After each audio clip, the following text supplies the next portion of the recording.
levantamento, bola cruzada na área, toque de cabeça, entrou, é gol!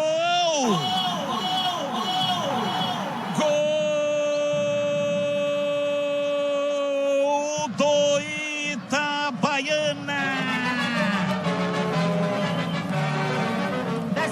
A serra, jogando uma bola. Na marca de 47 minutos passados da etapa inicial de jogo, levantamento na esquerda, bola cruzada, Leilson subiu de cabeça sem marcação e mandou a bola no fundo do gol do Guarani. Diminui, Guarani 2, Itabaiana 1, e o detalhe, completando o detalhe do Guarani, o detalhe do Itabaiana, Breno Beretta. Completando o detalhe do Guarani, os dois jogadores livres, né? O Bilu tocou a bola para o Bruno Santos, que sem marcação deu um sem pulo, agora no canto esquerdo do goleirão Betão.